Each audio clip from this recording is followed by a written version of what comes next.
Hey guys, what's up? Welcome to Melt Your Cheese Bites. Through this format, we'll share with you shorter, more crisper versions of our long form videos. Hope you enjoy them.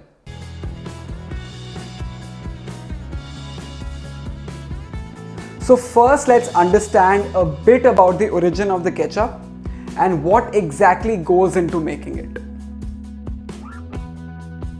The ketchup originated in China and it did not contain any tomatoes. The main ingredient was fish brine.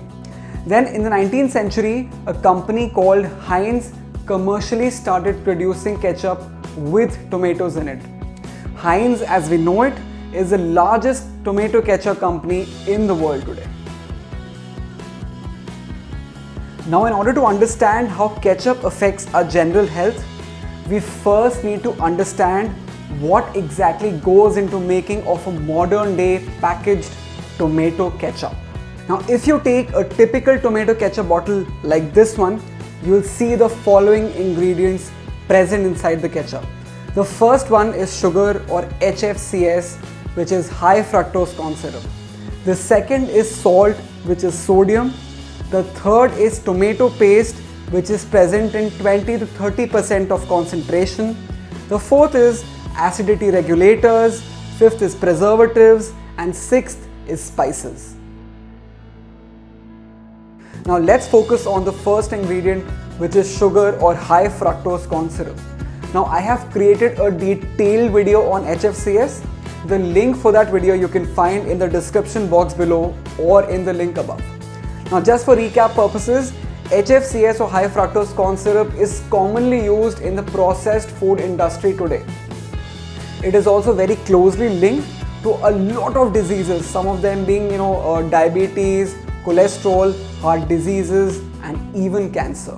Now if you take one serving of that tomato ketchup, which is 15 gram or 1 tablespoon, you will find 4 grams of sugar present in it. Mind you, the daily intake limit of sugar for humans ranges from 25 grams for women to 38 grams for men. So if you take a typical tomato ketchup bottle, 25% of that tomato ketchup will be sugar. Now talking about the second ingredient, which is salt or sodium. So a lot of salt is added to the tomato ketchup to enhance its flavor and make it more edible. The daily intake limit of salt for humans is 2300 milligrams, and one serving of tomato ketchup has around 150 milligrams of salt. And salt or sodium is closely linked to hypertension and headaches.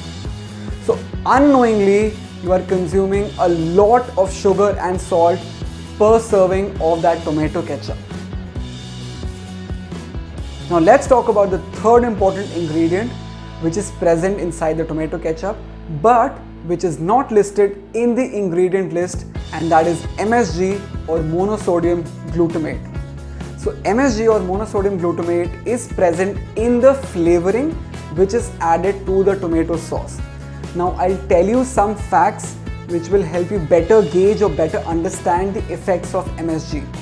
Now point number one, since MSG's inception or introduction, the instances of type 2 diabetes has doubled. Point number two, obesity in children has skyrocketed.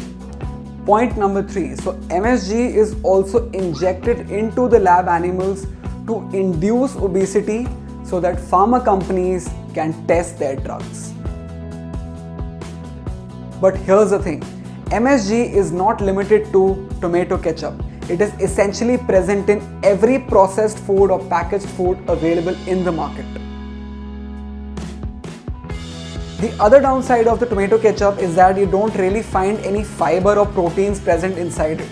The other problem is that in the recent years, the increasing price war between the companies and the brands has led to the decrease in the percentage of the tomato paste which is present inside that ketchup.